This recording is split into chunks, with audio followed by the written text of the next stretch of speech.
Do you find yourself having a hard time getting into the front rack position? Your elbows aren't getting high enough? Well, let's roll out your shoulder, make sure that's not a problem first.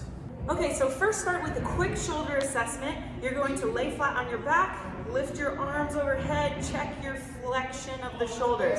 But be mindful, you don't want this excessive arch in the back right here on the floor. So really squish your back flat to the floor. Make sure that your arms can go all the way flat without pain. If this is you, then we might have a shoulder problem that we need to address first. If you've completed the shoulder exam and you have no pain and full range of motion, then there are two other things that might be your issue. One could be your lat range of motion and the other one could be your T-spine mobility. Okay, so your lat is a muscle that actually connects from the lower part of your back and it goes all the way up to your shoulder. It's an internal rotator. Therefore, when we do things in a front rack like external rotation, it's gonna be stretched. And if this muscle is short, then you're in trouble. Here's a good way to stretch it out.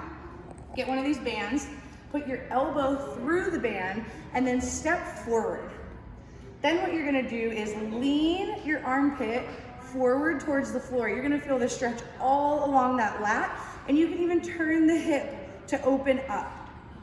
After doing this for 10 seconds, take the elbow and push it down to the floor, like you're trying to touch the back of your tricep to the floor. Hold for 10, and then release and continue to go into the stretch. Go back and forth 5 times.